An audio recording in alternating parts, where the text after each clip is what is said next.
Hello students, welcome to our new YouTube channel that is Passion of Science। तो आप सभी का स्वागत है हमारे इस नए YouTube चैनल पर पैशन ऑफ साइंस। तो इस चैनल का मेन मोटिव यही रहेगा कि आप लोगों को साइंस से रिलेटेड स्टडी मटेरियल प्रोवाइड करवाया जा सके।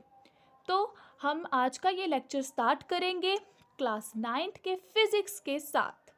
तो बात करते हैं 9th क्लास की फ़िज़िक्स की, जिसका फर्स्ट चैप्टर है मोशन, और आपकी एनसीईआरटी बुक के अकॉर्डिंग आपका ये चैप्टर नंबर है 8th। तो हम लोग बात कर रहे हैं फ़िज़िक्स की। तो फिज़िक्स पढ़ने से पहले आप लोगों के माइंड में एक चीज़ क्लियर होनी चाहिए कि physics is a combination of logic, calculation and visualisation. मतलब जो भी आप इमेजिन कर सकते हो उसके लिए आपको एक करेक्ट लॉजिक की ज़रूरत है, और लॉजिक के साथ साथ आपकी कैलकुलेशंस भी जो है वो स्ट्रॉन्ग होनी चाहिए। ठीक है, तो हम लोग स्टार्ट करने जा रहे हैं आज का फिज़िक्स का चैप्टर मोशन। तो इस चैप्टर में क्या क्या इंक्लूड रहेगा, आइए उसके बारे में जान लेते हैं। तो overview of the lecture is concept of rest and motion. ठीक है, इस चैप्टर में हम लोग बात करेंगे रेस्ट एंड मोशन की, साथ में हम बात करेंगे रेफरेंस पॉइंट की। यूजुअली क्लास 9th में क्या होता है कि रेफरेंस पॉइंट के बारे में आप लोगों से ज़्यादा बात नहीं कही जाती, लेकिन it is a very important concept. ठीक है, सो नेक्स्ट हम लोग बात करेंगे मोशन के टाइप्स कि कितनी कितनी तरह का मोशन होता है, उनमें क्या डिफरेंस रहता है, ये सारी बात भी हम लोग इस चैप्टर में करेंगे। और इस लेक्चर का जो नेक्स्ट टॉपिक रहने वाला है that is motion along a straight line.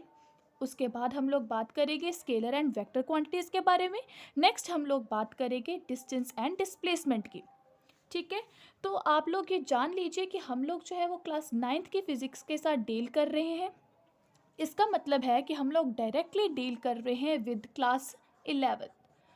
ठीक है, सो हम लोग ये बात कर सकते हैं कि अगर आप लोग क्लास 11th में साइंस को लेते हैं तो उसके जो बेसिक बिल्डिंग ब्लॉक रहने वाला है वो रहने वाला है आपकी क्लास 9th की फ़िज़िक्स। अगर आपके 9th क्लास के फ़िज़िक्स के कॉन्सेप्ट जो है वो स्ट्रॉन्ग है, स्मूथ है, क्रिस्टल क्लियर है, तो आपको क्लास 11th की फ़िज़िक्स समझने में कोई भी ज़्यादा प्रॉब्लम नहीं रहने वाली। ओके, तो आइए बात करते हैं हम लोग हमारे फर्स्ट टॉपिक के बारे में, दैट इज़ रेस्ट। आपके माइंड में ये क्वेश्चन आ रहा होगा, व्हाट इज़ रेस्ट? रेस्ट क्या है? ये वो वाली रेस्ट नहीं है जो आप लोग करते हो के आराम से लेट जाते हो और रेस्ट करते हो। This is not a rest. In physics rest means, पहले हम लोग समझ लेते हैं, उसके बाद हम लोग वर्ड्स में इसको डिस्क्राइब करेंगे। रेस्ट का मतलब है अगर हमारे पास कोई बॉडी है, वो टाइम के चेंज होने से अपनी पोजीशन में कोई भी चेंज ना लाए, उसको हम लोग बोल देते हैं rest. Okay, so let us imagine कि हमारे पास यहाँ पर एक कोई बुक है।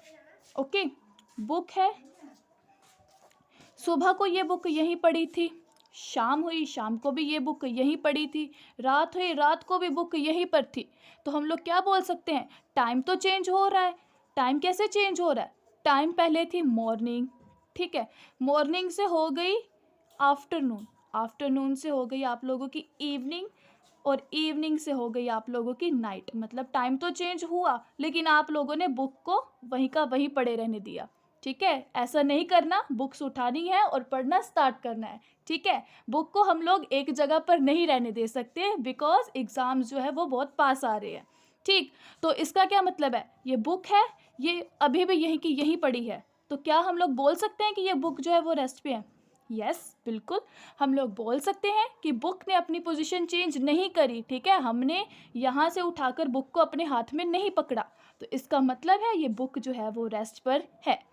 ठीक, तो हम लोग इसी एग्जाम्पल से डिफाइन कर देते हैं। Okay, a body is said to be in rest, a body is said to be in rest if it doesn't change its position with respect to time. If it doesn't change its position with the change in time. I hope आप लोगों को ये बात जो है वो clear हो गई होगी। ठीक है, इसके और भी बहुत सारे एग्जांपल्स हैं, जैसे कि हम लोग अपने नेचर में देख ले, इन्वायरमेंट में देख ले, पेड़ पौधे, ट्रीज़, पत्ते, वो कई सालों से एक ही पोजीशन पर जो है वो खड़े हुए हैं। ठीक है, एक ट्री है, हम लोग इसको हिला नहीं सकते। वो ट्री है, वो ट्री कई सालों से, 10,000 सालों से, बियॉन्ड मिलियंस ईयर्स, वो क्या है, एक जगह पर स्टैंड है। तो हम लोग बोल सकते हैं कि टाइम तो बीत रहा है ना, टाइम तो चेंज हो रहा है, लेकिन वो ट्री अपनी पोजीशन से जो है वो बिल्कुल भी इधर उधर नहीं हो रहा। That means we can say that the tree is in rest. Okay, I hope ये बात आप लोगों को जो है वो क्लियर हो गई होगी। तो अभी हम लोग मूव करते हैं हमारे नेक्स्ट टॉपिक की तरफ, that is motion. So it is a very important concept because we deals with motion. हमारे चैप्टर का जो नाम है वही क्या है, मोशन। ओके, तो रेस्ट में तो आप लोगों ने पता कर लिया कि अगर कोई बॉडी है वो चेंज नहीं हो रही, टाइम बीत रहा है, बीत रहा है, बीत रहा है, बुक वहीं की वहीं पड़ी है, that is called rest. Next is motion. Motion क्या होगा, रेस्ट का उल्टा। ठीक है, अभी चलो वही एग्जाम्पल से कंटिन्यू करते हैं कि हमारे पास क्या थी, कोई बुक। ओके, हमारे पास थी कुछ बुक्स का बंडल। ये बुक आपके स्टडी टेबल पर थी। ओके, स्टडी टेबल पर आपने बुक्स रख दी। आपका जो है क्लास 9th की स्टार्टिंग हुई, आपने बुक नहीं उठाई। फर्स्ट मंथ आया, बुक नहीं उठाई। सेकंड मंथ आया, नहीं उठाई। थर्ड मंथ आया तो थोड़ी थोड़ी आप लोगों क्या है वो, थोड़ा थोड़ा आपको अभी डर आने लगा कि हाँ एग्ज़ाम्स पास है, अभी बुक्स को उठाना चाहिए, अभी हमें पढ़ना चाहिए। तो आप लोगों ने चाहे डर की वजह से या चाहे आपका फिज़िक्स में इंटरेस्ट बना, उसकी वजह से आप लोगों ने बुक्स जो है वो उठानी शुरू करी। ठीक है, सो जैसे ही आपने ये बुक्स उठाई, बुक्स की पोजीशन हट गई, वो आ गई अभी आपके हैंड में। ठीक है, यानी कि बुक ने अपनी पोजीशन चेंज कर ली, आपके हैंड में आ गई। तो बुक्स की पोजीशन चेंज हुई, तो उसका क्या मतलब हुआ कि टाइम के चेंज होने के साथ साथ आपकी बॉडी जो है वो अपनी पोजीशन को चेंज कर रही है। सो हम लोग बोल सकते हैं कि बुक जो है वो मोशन में आ गई। ओके, ये तो हो गई आपके लेवल की एग्जाम्पल। अभी हम लोग बात करते हैं कि मोशन जो है वो हम लोग नेचर में कैसे देख सकते हैं। ओके, जैसे कि सपोज कर लो एक आपके पास क्या है, कोई कार है। ओके, ये ऐसी कार है, सपोज कर लो, जस्ट मैंने पहले ही बोला था आपका विजुअलाइजेशन कंसेप्ट जो है वो स्ट्रॉन्ग होना चाहिए। ओके, ये कार है, ये कार सुबह 10 बजे तक यही थी। ओके, सुबह 10 बजे तक कार इज़ एट रेस्ट, मतलब कार ने अपनी पोजीशन चेंज नहीं करी।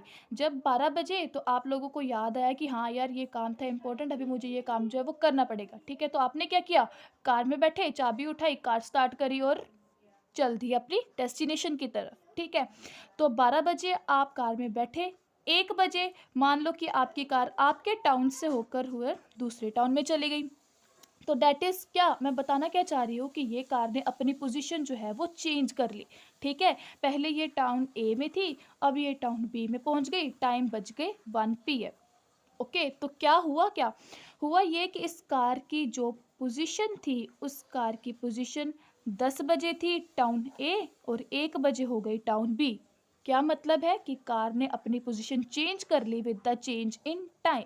तो हम लोग बोल सकते हैं कि अब ये कार जो है वो मोशन में है। मोशन में है मतलब ये कार मूव कर रही है। ओके, सो तो मोशन की डेफिनेशन बन जाएगी यही से, a body is said to be in motion if it changes its position with respect to time.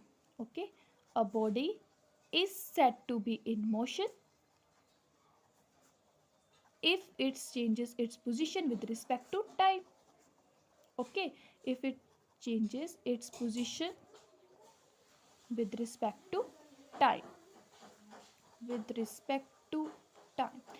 तो आई होप कि आप लोगों का रेस्ट का कंसेप्ट और मोशन का कंसेप्ट जो है वो क्लियर हो गया होगा। ठीक है, ऐसे बहुत सारे एग्जांपल्स हैं आपके डेली लाइफ में जो इससे आप रिलेट कर सकते हो कि रेस्ट क्या है, मोशन क्या है। ओके, सो मोशन की कुछ एक दो एग्जांपल, जैसे कि बर्ड्स जो है वो कभी इधर फ्लाई करते हैं, कभी उधर फ्लाई करते हैं, एक जगह पर नहीं रहते। So this is a example of motion. Okay, आपकी जो अर्थ है वो सन के अराउंड रिवॉल्व कर रही है, मतलब वो मोशन में है, टाइम के साथ साथ वो चेंज हो रही है। So this is called a motion.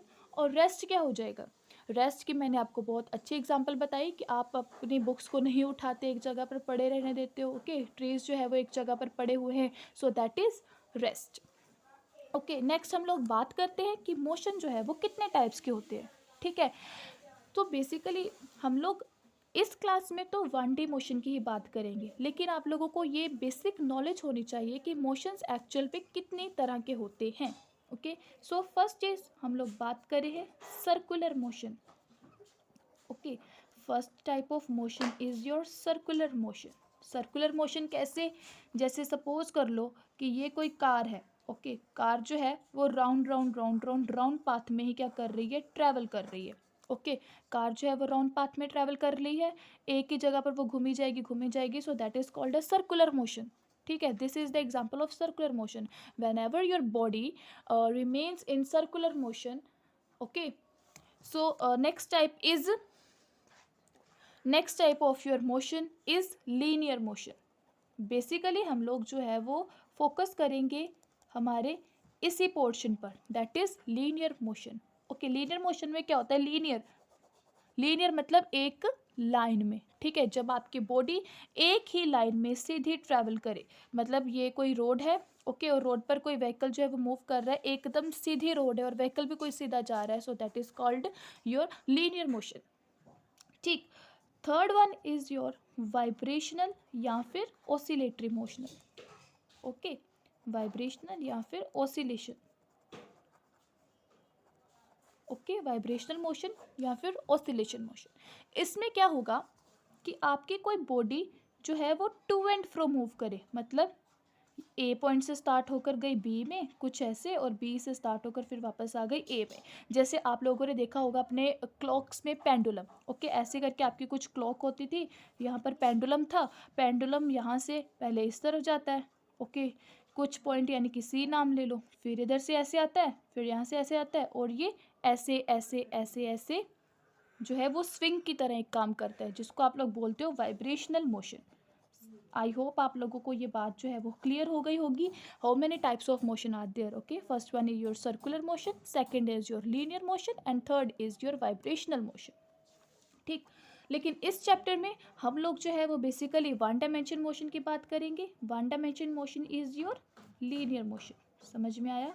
Okay, one dimensional motion is your linear motion, या फिर हम लोग बोल सकते हैं कि motion along a straight line. Okay, लेकिन वहाँ तक पहुँचने से पहले हम लोग एक छोटी सी डेफिनेशन को समझेंगे, that is reference point. Okay, बात नहीं की जाती इस छोटी सी डेफिनेशन के बारे में, लेकिन it is a very important concept. Okay, तो रेफरेंस पॉइंट की डेफिनेशन जानने से पहले हम लोग जानेंगे एक एग्जाम्पल। ओके, एग्जाम्पल के बारे में बात करती हूँ। एग्जाम्पल इज़ कि सपोज कर लो आपसे अगर कोई आपके घर का पता पूछे। ओके, तो आप लोग बताते हो कि हाँ मेरा जो घर है वो इस टाउन में है। ओके, एंड इस गली में है, और लेकिन आप लोग उसको कुछ स्पेशल रेफरेंस देते हो। ठीक है, अगर कोई आपका दोस्त आपके घर आए और पूछे कि अरे यार तुम्हारा तो जो गांव है या तुम्हारा शहर है वो बहुत बड़ा है, तो एक नाम की 2 गलियां हैं, तो भाई तुम्हारा घर कहाँ पर है ना? तो इसके लिए आप उसको रेफ़र करते हो, जैसे कि हाँ मेरा घर जो है ये फ़लाने पेट्रोल पंप के पास है। ओके, क्या बताया आपने कि मेरा घर जो है वो नियर इज़ पेट्रोल पंप, है ना? आपका घर कहाँ है? पेट्रोल पंप के पास है। आप स्पेशल उसको मेंशन कर दोगे कि हाँ पेट्रोल पंप के जो बैक साइड है that is my home. Okay, petrol pump के बैक साइड जो है वो मेरा घर है। तो आपने अपने घर की पोजीशन बताने के लिए किसका यूज़ लिया, किसको यूज़ किया? That is the petrol pump. Okay, तो समझ में आई मेरी बात? ठीक, जैसे एक और एग्जांपल आप बता दोगे कि हाँ मेरा घर जो है वो मंदिर के पास है, मेरा घर जो है वो स्कूल के पास है, मेरा घर जो है वो यहाँ है, या कुछ भी एक्स्ट्रा आप अपनी कन्वीनियंस के अकॉर्डिंग आप उनको बता देंगे। तो इस केस में रेफरेंस पॉइंट क्या हुआ? Your petrol pump.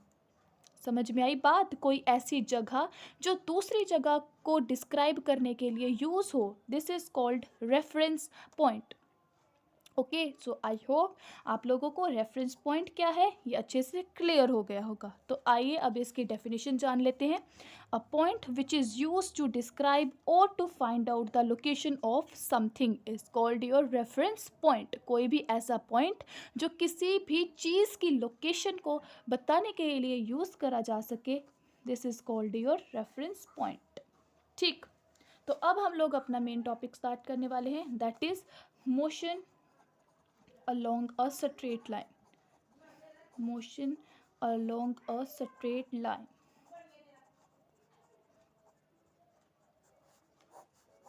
Straight line का मोशन कैसे होगा? This is the simplest form of the motion. Okay, one dimension है तो this is the simplest form. So I hope जहाँ तक मैंने आप लोगों को करवाया वहाँ तक आप लोगों को समझ में आया होगा, आप लोगों को ये कंटेंट अच्छा लगा होगा. अगर आप लोगों को हमारी वीडियो पसंद आई हो तो प्लीज़ सब्सक्राइब करें, लाइक करें और हमारे चैनल को ज़्यादा से ज़्यादा बच्चों के साथ शेयर करें. ओके, सो नेक्स्ट पार्ट जो है वो हम लोग कंटिन्यू करेंगे next part of the video में. तब तक के लिए thank you and all the best for your exams. Do well.